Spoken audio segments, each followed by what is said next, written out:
aventures de l'histoire des Juifs, des hommes, des lieux, des faits.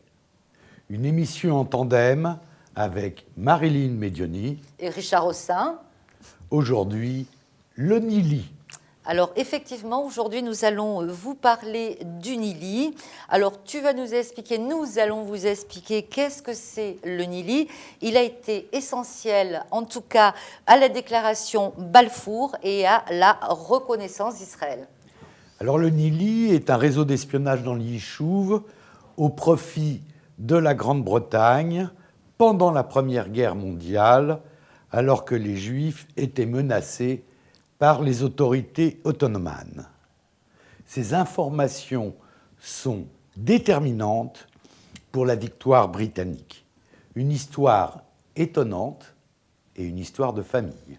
Alors, comme d'habitude, lors de nos émissions sur l'histoire, tu vas nous resituer un petit peu, s'il te plaît, Richard, le contexte politique et géopolitique, bien évidemment. Avec plaisir. Le Yishuv était dans l'Empire ottoman, dont le retard technologique s'aggravait. L'étiolement politique et les nationalismes mènent les jeunes Turcs au pouvoir. Jérusalem fête cette victoire en 1908 pendant 2 semaines de liesse. Les jeunes Turcs ne semblent pas s'opposer à l'immigration juive. Mais l'enthousiasme, en fait, est de très courte durée, Richard. Le panturquisme exacerbe les volontés nationalistes arabes, d'autant plus que l'honneur turc est Mise à mal. Très mis à mal. Pourquoi ? Ils viennent de perdre, en fait, la Libye, les îles dodécanèses, puis les Balkans. Et en 1913, Constantinople se radicalise avec le coup d'État du triumvirat, Talat, Ever et Djemal. Ce sont des panturcs et des islamiques. Plus de parlement, des opposants sont pendus, des mutineries sont réprimées sauvagement dans le sang. Le quotidien Philastine, créé, lui, en 1911, le député Hafez Bel Saïd et même Rouhi Khalidi, le vice-président du Parlement, réclament l'interdiction de l'immigration juive.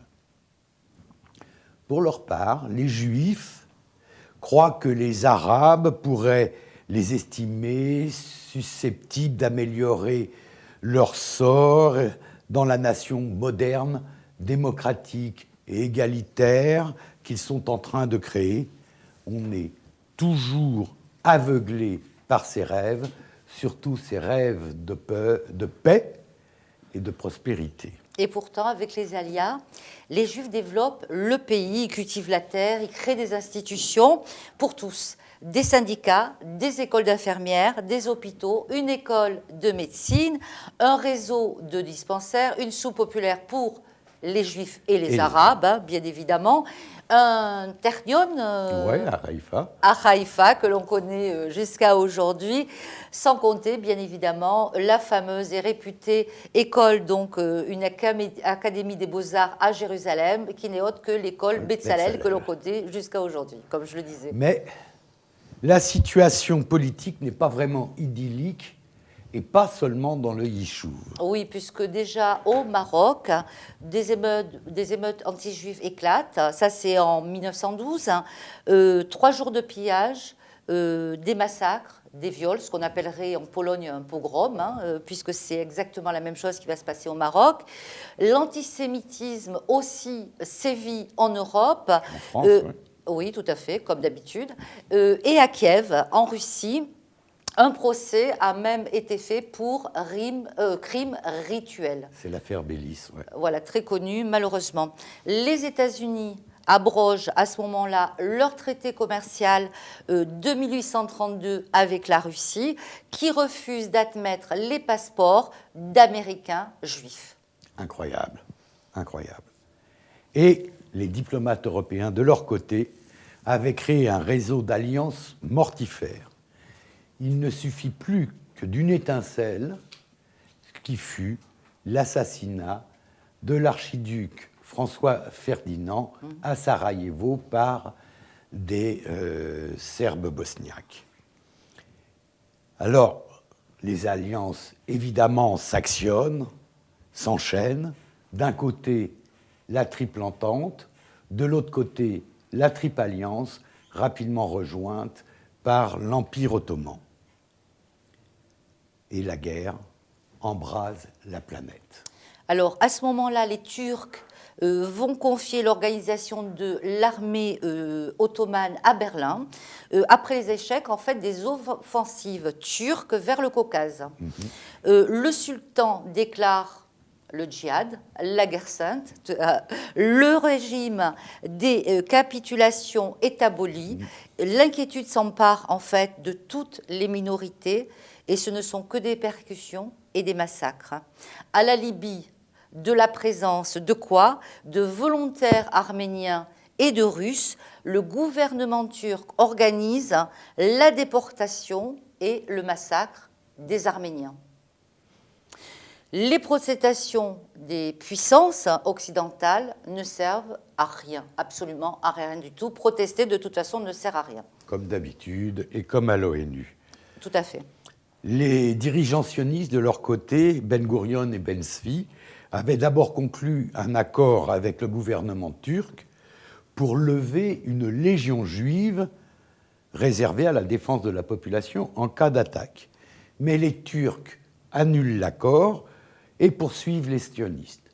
Ben Gourion et Ben Tzvi s'enfuient aux États-Unis et se rangent à l'avis de Trumpeldor et de Jabotinsky, oui, qui, depuis l'Égypte, où ils avaient été exilés, créent d'abord, en 1915, le corps des muletiers de Sion, oui, qui, un an plus tard, va devenir une légion juive. Sur place, Djemal Pacha, commandant en chef turc, déclare aux Juifs « Si vous ne prépariez quelque complot, vous ne seriez pas venus vivre ici, dans ce pays désolé, avec les Arabes qui vous haïssent. » Puis, il ordonne l'expulsion des immigrés juifs en âge de porter les armes.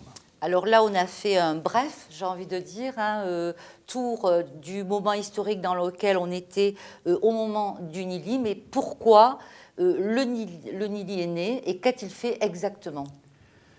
Alors, il faut comprendre que dans le pays, avec les réquisitions, oui, la sécheresse et les sauterelles, le blocus occidental, c'est la guerre, la famine sévit. Djemal Pacha appelle Aaron Aronson, qui est un célèbre botaniste de Athlite. Très connu d'ailleurs. Très connu, mondialement connu à l'époque, pour faire face à une invasion de sauterelles en 1915. Aronson saisit immédiatement l'occasion pour organiser une cellule de renseignement au profit des Anglais. Ce sera le Nili, acrostiche de l'éternité d'Israël ne mentira pas, Samuel 1, 15, 29. Il correspond d'abord avec les Britanniques par pigeon voyageur, avec un navire ancré au large des côtes. Alors en fait, Aaron Aronson va réunir autour de lui toute une équipe, justement dans ce réseau d'espionnage. Qui sont ces personnes? Quelles sont-elles? Alors que des personnages absolument fascinants. D'abord, sa propre sœur Sarah. Revenant de Constantinople, elle témoigne du massacre des Arméniens et craint que les Juifs puissent être les prochaines victimes. D'ailleurs, la situation se dégrade rapidement pour les Juifs du Yishuv. Et c'est le général allemand von Falkenhayn, avec le colonel von Kressenstein et l'attaché d'état-major von Papen. Oui. Von Papen, incroyable. Le von Papen, qui ont empêché l'expulsion des Juifs du Yishuv par les Turcs en 1917, mais il y a eu de terribles exactions. Alors, donc, à la naissance du Nili, il y a aussi Avshalom, hein, d'accord, Feinberg. Alors, je n'ai pas l'accent allemand comme le tien, je n'ai pas fait allemand au lycée. D'une famille, donc, de Belouim. Et en 1911, il était devenu assistant d'Aronson, puis le fiancé de Rivka. Qui est une autre sœur. Qui est une autre sœur, en fait, d'Aaron. Son témoignage, d'ailleurs, du génocide par les Turcs, du génocide arménien par les Turcs, est la base, jusqu'à aujourd'hui, en fait, de travaux historiques. Oui. Et lorsqu'Aronson, avec justement Rivka, doit partir à l'étranger, il laisse à Sarah et à Avshalom Feinberg la gestion de la transmission des informations obtenues. Le contact est perdu une première fois. Après plusieurs tentatives, Feinberg réussit à atteindre l'armée britannique en Égypte. Ils mettent alors un nouveau système de communication. Le contact est à nouveau perdu. Et avec Yosef Lichansky, déguisé en bédouin, ils vont tenter de traverser le Sinaï pour renouer avec les Anglais. C'était en janvier 17. Mais ils sont attaqués par les Bédouins. Avshalom est tué, Lichansky blessé, mais il réussit à reprendre contact avec Aronson, qui était alors au Caire. Alors, tu disais tout à l'heure que c'était aussi une histoire de famille. Il ne faut pas oublier, et ça, moi, je trouve ça assez extraordinaire, il y a aussi Ethan Belkin, cousin des Feinberg, qui, lui, est membre de l'état-major de Djemal Pacha, c'est extraordinaire, où il en est le traducteur. De plus, il va être témoin, parce que ça, c'est la période donc, du massacre de 5000 Arméniens à Urfa, dans le sud-est donc, de la Turquie. Et il est nommé par Djemal Pacha lui-même, hein, il est nommé secrétaire au quartier général de la guerre contre les criquets par Aronson depuis 1915. Puis commissaire aux légumes et à l'approvisionnement en lait, des hôpitaux militaires à Damas, avant de revenir en Eretz Israël, rejoindre son frère Naaman. Il était à tous les voilà, postes. C'est-à-dire en fait tous les postes clés où il pouvait finalement espionner, il a été muté là-dedans, là où il voulait. Naaman Belkin, qui lui travaillait dans le vin à Rishon LeZion, avait lui aussi rejoint le Nili depuis le début. Ethan et Naaman étaient les neveux d'Israël Benkind, le fondateur du mouvement Bilou, la première alia. Tout à fait. Yosef Lichansky, rescapé des pogroms juifs russes de 1881, est arabophone, parce qu'il était petit quand il était arrivé dans l'Yishuv, et spécialiste de l'équitation, ce que les Turcs adoraient. Il avait fondé discrètement auparavant une organisation de défense qui s'appelle Amagen, puis il avait rejoint son ami Avshalom Feinberg au Nili. Et la disparition donc de Feinberg est la cause de la découverte du réseau, voilà tout simplement par les Turcs, en octobre 1917. Ça a mis effectivement la puce à l'oreille aux Turcs. Et en effet, Lichansky, blessé, est arrêté puis torturé dans les geôles syriennes, mais il ne parle pas. Il sera pendu le 16 décembre 1917. Naaman Belkin, parti à la recherche du corps d'Avshalom Feinberg, est intercepté par des Bédouins et remis aux Turcs. Lui aussi est torturé, et lui non plus ne parlera pas, mais il sera pendu. Son frère Ethan est lui aussi arrêté, incarcéré en Syrie, condamné à mort, mais il s'évade la nuit de Simrat Torah 1918. Quant à Sarah, Tu connais un petit peu comment ça s'est terminé pour elle? Une horreur. Une horreur, c'est tragique aussi. C'est-à-dire tous les membres de ce réseau sont morts, je pense, de façon vraiment horrible. Elle sent, elle, l'étau se resserrer. Elle envoie encore quelques messages sans savoir qu'il y en a un qui va être intercepté. Le lendemain de Soukhot, 1917, l'armée va encercler en fait Zichron Yaakov et l'arrête à Zichron Yaakov. Donc, elle leur affirme être la seule responsable de ces messages, bien que les Ottomans, qu'est-ce qu'ils font? Ils prennent son père et ils torturent devant Sarah son père, mais elle ne parlera pas. Elle ne parlera pas.